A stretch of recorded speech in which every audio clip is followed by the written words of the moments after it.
What is that thing you're doing? It's technical. It's when we're a little tired. Something is different. Good friend. Anything different is good. Go ahead. Your bus is leaving. Backhouse man. I'm a scientist. What's always a question of good? You only think about the bad. I just have a feeling that something is wrong. Good things do happen. Make it Centauri time. Right, hello and welcome to episode 2 of Groundhog Jungle. I'm Alex Hillman, And I'm Matthew Fleming. and this episode is going to focus on the second film on our list, which is... It is called Next Stop, Greenwich Village. It's our next stop in New York City, Greenwich Village.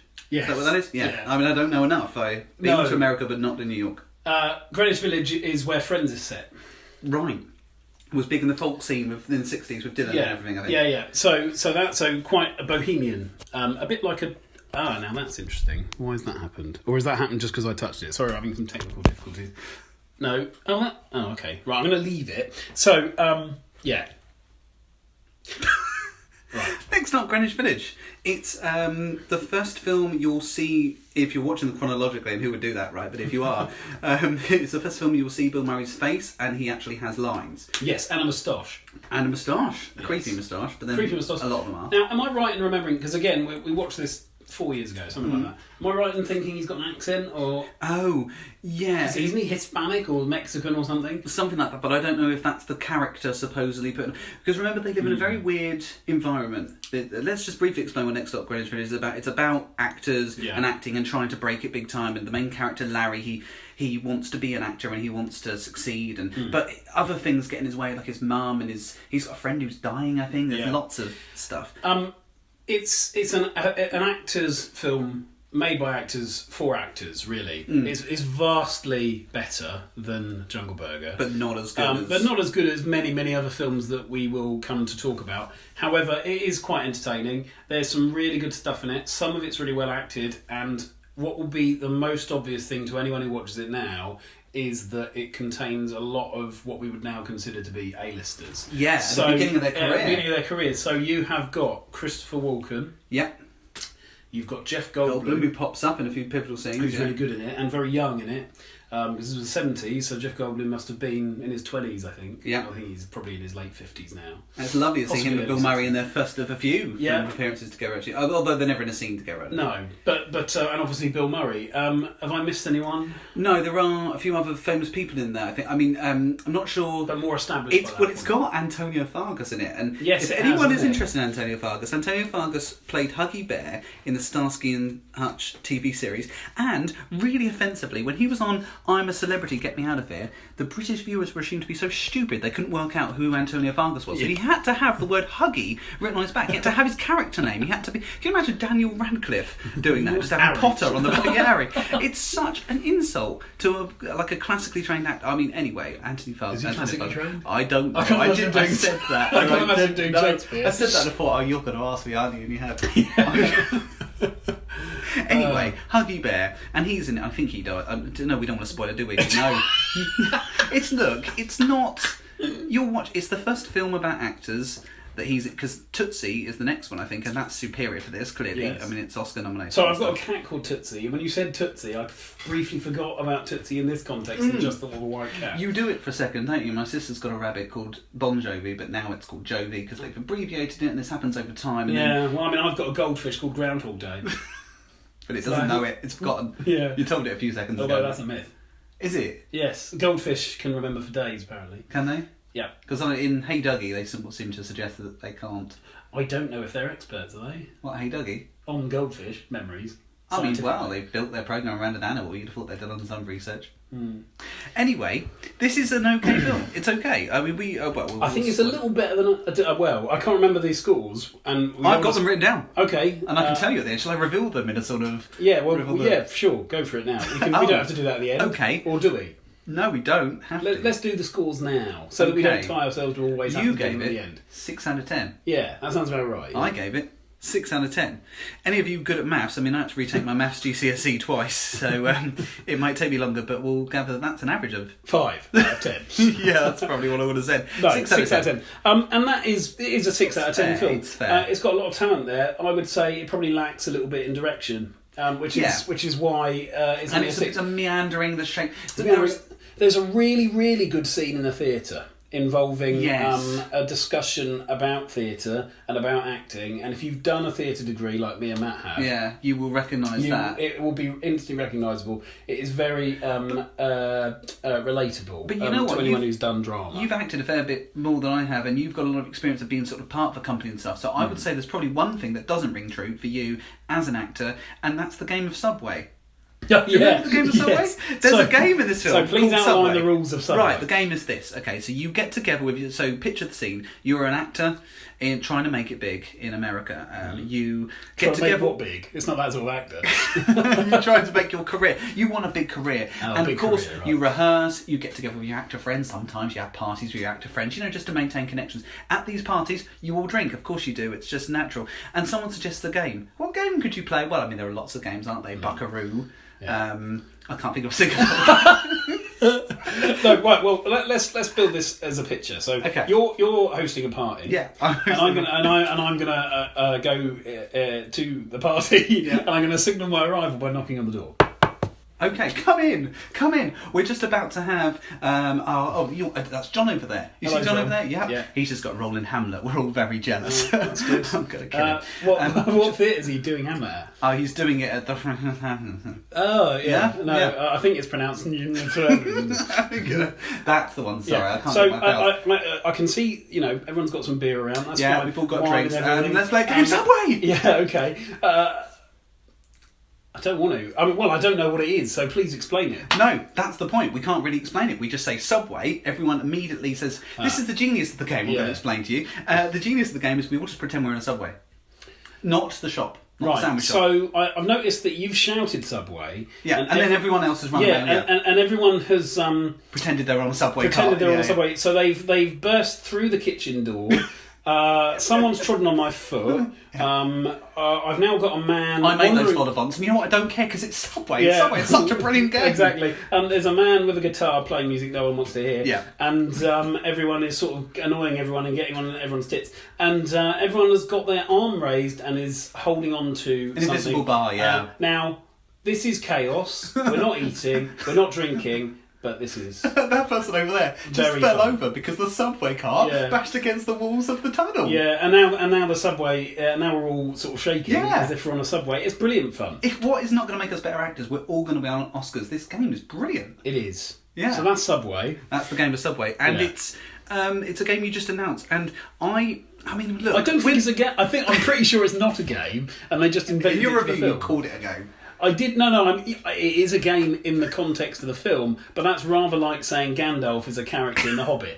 It exists in that universe. I don't think anyone would ever make it exist. There's plenty of drinking games. I think it's an American thing. I don't think you could get this game or whatever it is off the ground at an English party. No. Not everyone wants it. You go Subway and lots of people go, no, okay. I mean, I've got to. Well, it'd have to be Tube, wouldn't it? Yeah. The Tube, the London Underground. I mean, if the game of Subway involves going to Subway and eating a Subway, that's a more fun game. Yeah. I like the rules. Actually, there are rules. There are options. What bread do you have? How long is your bread? All those things. There are rules. There are more rules in that game than there are in the game Subway. Anyway, that's the thing that sticks in my mind about this film. Bill Murray. So yes, Bill Murray has got a big moustache. 2 scenes, I think. He's He's in that Subway scene. Yeah, he is in that Subway scene. I believe, is that his second scene? Yeah. Yeah. The first scene is his longest scene. I don't think he says anything in that Subway scene. No. The first scene is his longest scene, and I believe he meets them all. Is it at a pub or outdoor somewhere? And It's a pub, I think. they're at a venue outside of someone's home. Again, long time since we saw it. I did regale myself with my notes, but my notes are limited. And I think I reviewed this. Didn't I? Do you want me to get up the review? Yeah, you can give us some stats. And you but tell me about Bill Murray.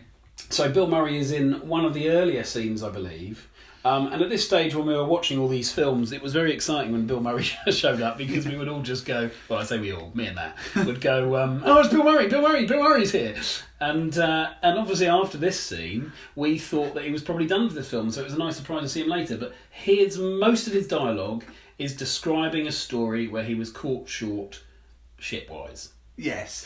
It's not a story that anyone appreciates, and I think he's walking as he's saying it, so it is a walk-on part, it really is. Yeah, and I suppose if this was in like a frat boy Farrelly Brothers type film now, it would be an ideal role for some comedian who isn't part of the film. Someone like Will Ferrell to pop up in a film where he's not the main star to regale that story, or Ryan Reynolds or someone like that would pop up and be that cameo in that film and be like this special little cameo. Jack Black maybe, someone like that. But in those days that wasn't really done that often, so they had Bill Murray, who at the time was almost entirely unknown. Yeah, this was 76. He wasn't even a regular member of Saturday Night Live then. No, so just to clarify, we put the Jungle Burger film first because the actual manufacture of the film, animation was prior. And also to 76. IMDb put it first. Listed first, and we have to go by that rule, but the likelihood is, I mean, we don't know for sure, because of course Bill Murray could have recorded it at any point, but the likelihood is that he actually recorded the audio for Jungle Burger after the filming of this, which is confusing. Actually, probably after the filming of Meatballs. I mean, I think he was in his last year of Saturday Night Live. So that, you know, but we've got to do it. We've got to have some sort of system. Yeah, gosh, that was chaos would break. Can you imagine? Yes. We'll just suddenly start talking about Christian Bale or something. Yeah.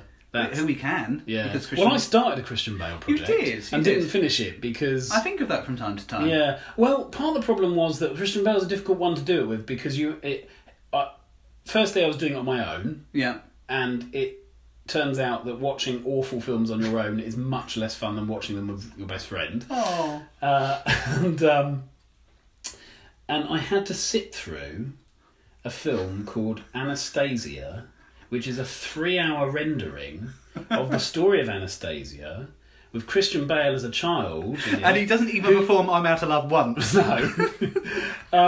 And he gets murdered in the first 5 minutes. So I had to spend the next 2 hours and 55 minutes watching a film I couldn't stand, purely because I'd made the rule that I had to watch the whole of the film. Yeah. And I knew he wasn't coming back, because he was dead. He was part of Anastasia's family. That's not a spoiler. Everyone knows Anastasia's... Well, if you know Russian history, and who doesn't, you'll know that Anastasia... There's a mystery she got in... Why am I talking about Anastasia? We're supposed to be talking about Next Stop Greenwich Village. I just scrolled through the review and I haven't found anything we haven't really talked about. We mentioned Antonio Fargas, you mentioned Christopher Walken and people like that. We did forget, though, the new review you mentioned, and I've forgotten about it. The lead character, Larry, he's not very nice. He slaps his girlfriend around, he's rude to his mum, we're supposed to root for him, but we don't, and maybe that's a problem. He's also one of the few people in the film who I can't remember the name of in real life, and who hasn't gone on to have an illustrious career. It's odd, isn't it? What is his name? I don't think I can put it in the review. I keep wanting to say his name is Larry Kurt, but that can't be his name because that's the guy that played the original Tony in West Side Story in 1950. I don't think you have said his name. You say Larry, no. And, no, that's weird.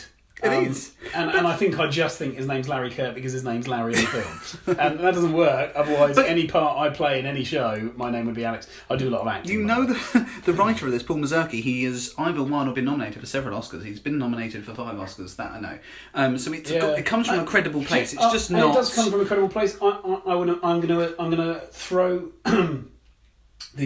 posit the idea that possibly all those nominations were for films made after this. Yeah, I think so. Because I feel like this is a film made by a future good writer and director. But one who isn't at the moment. And it's partly autobiographical, isn't it? Yeah. Is that funny? No. It's partly autobiographical. There's a clock. In your review, you say... you caption something. There's the paper. There's a still on a paper, and it says "crack airborne baby in sail ring." Oh yeah. You say something like that's the only time that phrase has ever been used. We're going to do a competition now. Can you? Right. I'm going to introduce a headline. Okay. I don't know how popular this podcast is going to become. If it ends up on YouTube, please put it in the comments. If it doesn't, email us. Our email is on the website, although it gets checked. Well, it's never been checked, is it? But it will be checked from now on. I wouldn't go down that route. I'd comment if you can. I think you can comment on podcast. What's the question? So the question is, I'm going to give you a question. So the question is, I'm going to give you a headline. I want you to tell me what you think this story is about. Right. The best explanation gets absolutely nothing, but we will mention them on air. Okay. In the future. So, the headline is this: Crack, airborne baby, and sail ring. Is that what we're doing? Crack, airborne baby. Yeah. In sail ring. Yes. Now that is a headline in a newspaper. Yes. That a character is reading. In the film. I think Larry's dad. If you have any idea what that could possibly be about, please put it in comments. Crack, airborne baby in sail ring. Sail is spelled S-A-L-E, in case you need any confirmation. Crack, airborne. If it said airborne crack baby in sail ring, I might get the airborne crack baby. But why the crack baby airborne? It sounds like a verb. It sounds like an instruction. Crack that crack airborne baby in sail ring. What's a sail ring? Spelled S-A-L-E. Ring. A ring.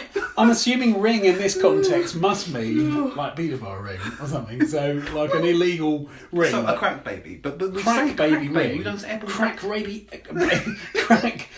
Crack airborne baby airborne.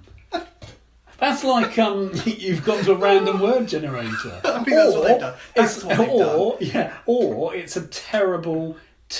Maybe it's an anagram. It's not an of anagram something next else. to Greenwich Village or something, is it? Oh. No, it's not. Isn't it? It's not. Isn't no, it? There's No, there's no X X, in is there. there? No. Right. Okay. So crack. So the competition again. Your headline is Crack airborne baby in sail ring. Provide your interpretation of what you think that story might be. Because we need to know. We haven't googled it, but it's probably not typical to do a competition as part of a podcast. But there you go. One more piece of information about this film, which is that Bill Murray plays a character called Nick Kessler. So it's his first. Even though he's uncredited, it's his first character. No, because he doesn't have a character as a radio. So announcer, I didn't it's not a realise character. this. You're telling me he's uncredited in the first 8 of his films? I don't know.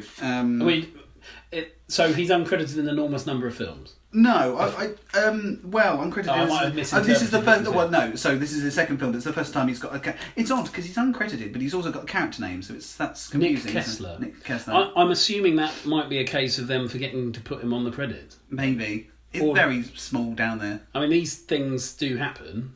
Yeah. Incidentally, Bill Murray.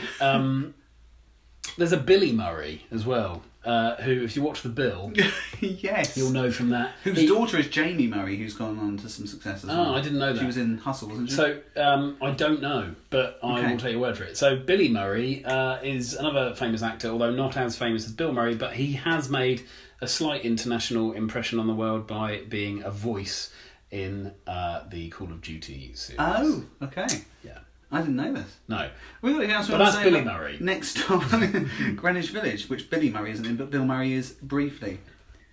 It's. I can't even remember how we watched it. Can you? Did we watch it on? Did we buy it or anything? I think you've moved twice since we watched that. I have. I would imagine. We watched it on computer. I want to didn't we? say. I thought you bought it on DVD and then sold it. No, I don't. I've kept most of the ones I bought on DVD actually. I thought you imported Maybe you imported it. No, I don't. Maybe actually, and then sold it. Yes, I did. I might still have it actually. Oh, okay. I think I imported Next Top. So a lot of the struggles we had at the beginning of this project, and still at the end actually, Rock the Casbah was really hard to get hold of. I'm assuming you're sort of knowing what point I'm going to make. Yeah. Was that actually accessing some of the films was very difficult. I think we're done talking about Next Top. Yeah, it's a solid film. Yeah, it's a solid film. It's decent. Bill Murray, we can't comment on his performance in it because he's not really in it. Really, he's not really in it. But there's some early performances by later major stuff. And I think if you find especially yourself, Christopher Walken. Yeah, if you find yourself doing a Christopher Walken marathon where you watch all of his films or Jeff Goldblum or whatever, that'd be great. Yeah, that would. Because you get to watch Earth Girls Are Easy, which also stars Jim Carrey. I think I'm gonna. It's not as fun when you do it on your own. I'm gonna do a Bradley Whitford one. I think because I love Bradley Whitford. That's really random, but okay. I just really love Bradley Whitford. Yeah, I think I'm gonna do an Amy Adams one, but I'm not gonna do them in order. I don't think. I'm just gonna. Go through the list and just pick them all. And in a funny way, that might. if you ever wanted to do this yourself, I would suggest that, because as fun as it is to be really anal about this and do it all in order, the problem is that you end up with a lot of drab films right at the beginning. Yeah. And that doesn't encourage you to watch them. So you could, by picking and choosing which films you want to watch when, you can go good bit film, bad film, good film, bad film. But the bad films are fun. The bad films are fun, but only to watch with someone else. Yeah. I watched Christian Bale's bad films on my own. I would not recommend that. No, I couldn't even get past 2 minutes Anyway, 10 of Jungle The Book. point I'm very briefly going to make is that for a lot of these films, it was very difficult for us to access them. Yeah. And so we had to go through numerous different ways to get them. I think I'm not going to go over what we had to do, but... but it was sexual. And it involved my penis. That's the second time I've mentioned my penis in 2 podcasts. Let's see if I can Maybe do it we could every just try to single do one. it every single one, yeah. Yeah. For some it will be relevant. Speaking Yeah. of sex, maybe. For some, Garfield 2, A Tale of Two Kitties, it's going to be difficult. I wanted to say something, I've forgotten what it was. No, it's not important, is it? Well, I'd like you to remember. But I don't. Well, why don't we rewind all our conversations and it might... So, it's we're not talking good. about Next Top Greenwich Village, Yeah. Jeff Goldblum, doing I said marathons, Christian Bale, awful films that I had to... Oh, I know one thing I was Yeah. going to say. It's not exactly the Oh. film, but it's a thing that I was going to say earlier. It's just, if you are going to do this, I think take someone like Bill Murray, who's famous for dramatic and comic work. Yes. Don't take someone like, I don't know, someone who's known for being very serious. Don't do Al Pacino. Yeah. Although he's done some comedy, actually. That's not a good Yeah, example. but one of them is that Don't- film Jack and Jill with Adam Sandler, so don't do that. Yeah, for that reason. Yeah. I would do Jim Carrey, Yeah, someone like that is good. because he's got a good range. Or Tom Hanks would be good. Yeah. I'm trying to think of someone who just does exclusively serious stuff. There isn't many. Daniel Day-Lewis. Yeah. But he's Actually, retired Christian now. Bale's a bad one to do it with. Yeah. Because he hasn't done never much does comedy, no. does he? When was the last time he was in a farce other than Terminator Salvation? And I think we'll end it there. So, thank you very much for listening, and we will see you next time.